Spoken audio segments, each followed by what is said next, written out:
Tag TV Canada America की जानिब से Kashmir news and views bulletin.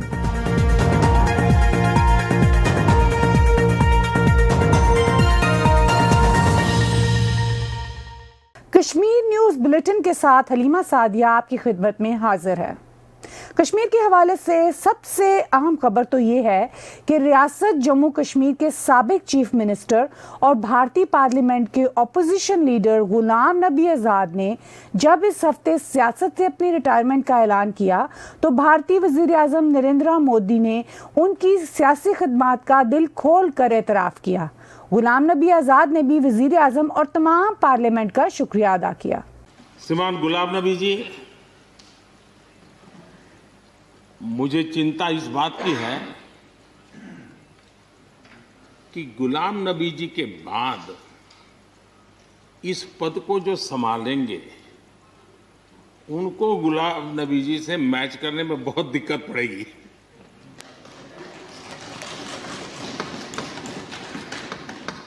क्योंकि गुलाम नबी जी अपने दल की चिंता करते थे, लेकिन देश की और सदन की भी उतनी ही चिंता करते थे। ये छोटी बात नहीं है जी, ये बहुत बड़ी बात है। वरना अपोजिशन के लीडर के रूप में अपना दबदबा पैदा करना, ये सब मोह किसी को भी हो सकता है, लेकिन उन्होंने सदन से, मैं शरद पवार जी को भी इसी कैटेगरी में रखता हूं, वे सदन की और देश की चिंता को प्रायोरिटी देने वाले नेताओं में से रहे। गुलाम नबी जी ने बखूबी इस काम को निभाया है।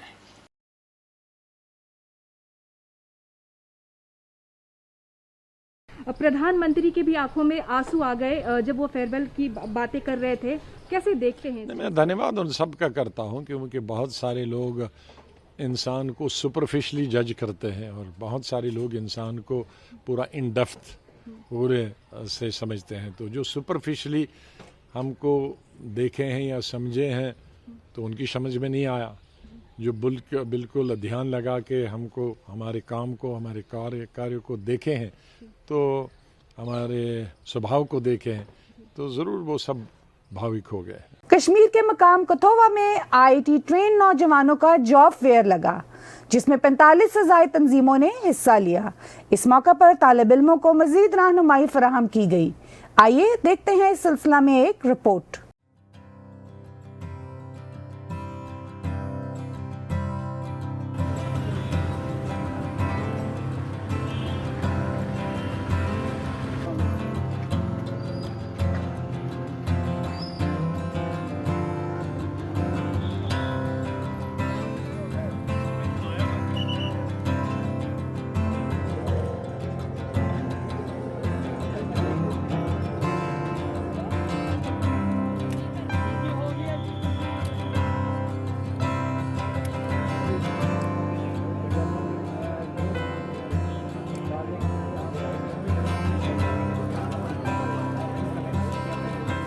सब यहाँ आज तो फर्स्ट टाइम आए हैं जॉब फेयर मेले में, और तो इतनी नॉलेज नहीं है, बट अभी फॉर्म लगाया है, देखते हैं कि अभी कब तक ट्राई करेंगे। फर्स्ट टाइम लगाया ना, इसलिए। मैं इलेक्ट्रिशियन ट्रेड से ITI किया हूँ।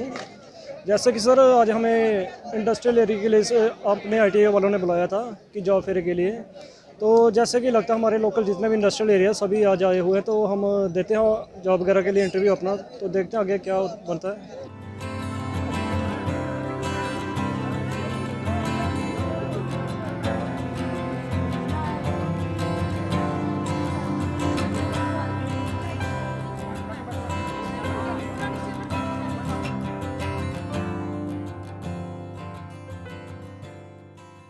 जम्मू और कश्मीर के हुकाम ने दावा किया है कि उन्होंने पाकिस्तान की मदद से चलने वाले एक गिरोह को पकड़ा है।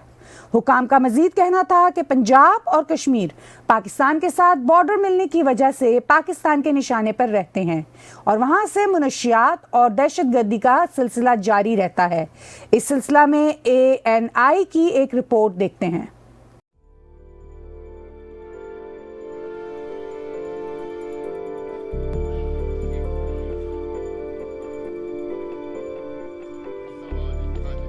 पिछले कुछ दिनों में काफ़ी बड़ी तादाद में जो है पकड़ा है, किस तरह इस चैलेंज को देखते हैं सर आप? देखिए, मैं अभी जो बात कर रहा था कि ड्रग्स का जो सिलसिला है बड़े ऑर्गेनाइज तरीके से पाकिस्तान की सपोर्ट और स्पॉन्सरशिप में चल रहा है। इसमें पंजाब, जम्मू कश्मीर 2 रियासतें ऐसी हैं जो बॉर्डर के साथ हैं और पाकिस्तान के टारगेट पे, निशाने पे हैं। पिछली बार आपने देखा होगा कि ट्रक लोड जो है वो लगभग जो है ड्रग्स का वहाँ पर 685 किलो के करीब जो वहाँ पर पकड़ा गया था पंजाब के अंदर, अटारी बॉर्डर के अंदर जो स्मगलिंग होके आई थी। यहाँ पर सबसे बड़ी जो अभी तक खेप हम लोगों ने पकड़ी है बीएसएफ के जरिए से अरनिया सेक्टर में 66 केजी के करीब, वो भी था जो कश्मीर के अंदर कुपवारा के एरिया में, बारामूला में, इधर पुंछ के एरिया में, सांबा के एरिया में, इन सब एरियाज़ को, इवन रजौरी पुंछ के एरिया में जो है वो ड्रग्स की तस्करी बार बार पाकिस्तान की तरफ से की जा रही है।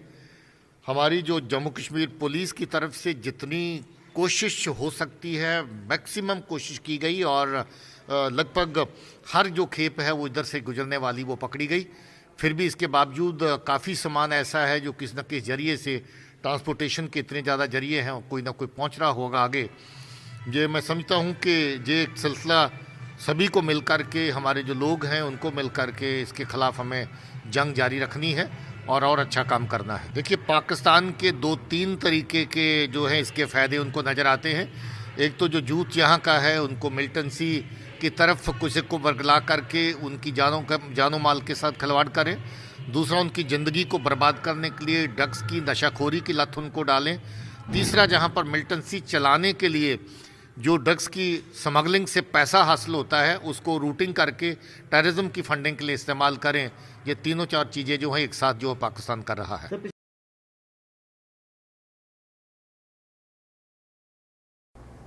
कश्मीर में बढ़ती सर्दी के मौसम में खुश्क मछली की डिमांड बढ़ती चली जा रही है। होगार्ड किस्म की ये मछली कश्मीर के रवायती पकवान का हिस्सा है। वहाँ के वासियों का ख्याल है कि ये मछली सर्दियों में उनको गर्माइश पहुँचाती है और पट्टों के दर्द और नज़ला ज़ुकाम से इन्हें महफूज रखती है। आइए देखते और सुनते हैं वहाँ के लोगों की राय होगार्ड मछली के हवाले से।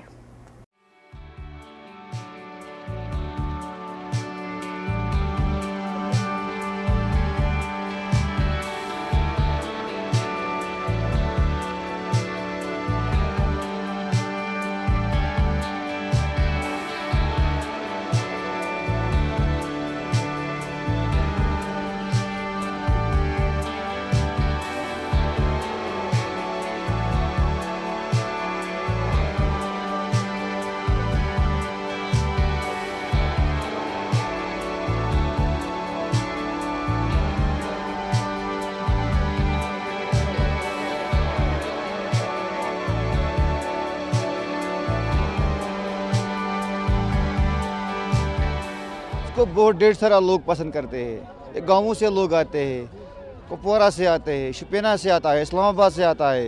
ये बहुत ही अच्छा चीज़ है।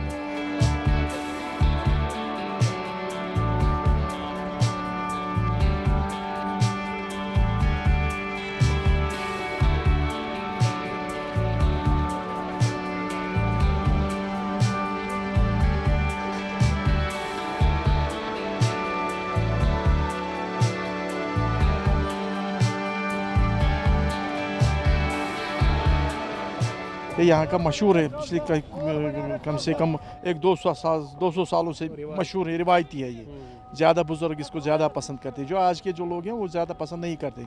जो जितने भी ज़्यादा घर में बुज़ुर्ग लोग हैं या औरतें हो या मर्द हो, वो ज़्यादा पसंद करते हैं।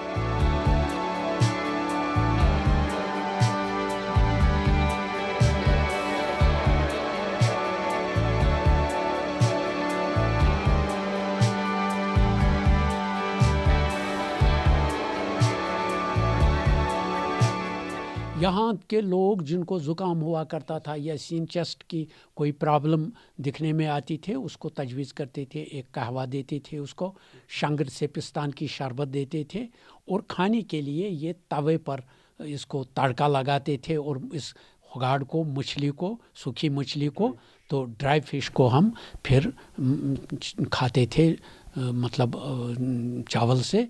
तो ये भी सेहत के लिए और इस मौसमी सरमा के लिए ये मुजरब माना जाता था ये चीज़ें।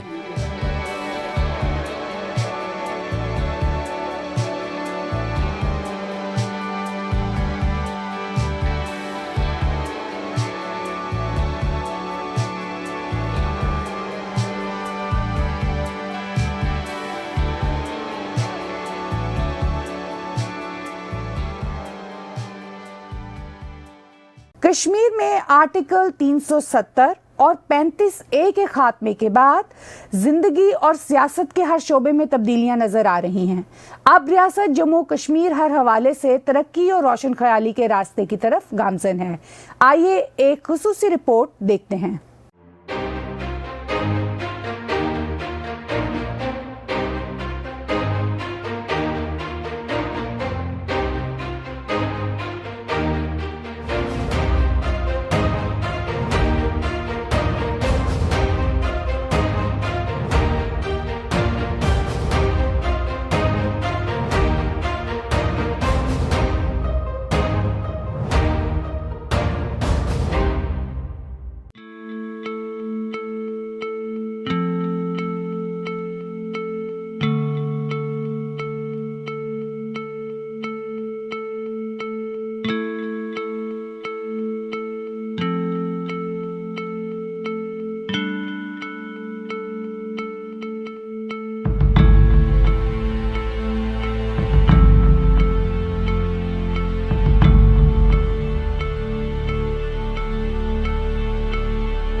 आज का कश्मीर न्यूज बुलेटिन हलीमा सादिया के साथ देखने का बहुत शुक्रिया। Subscribe tag TV YouTube channel and press the notification button.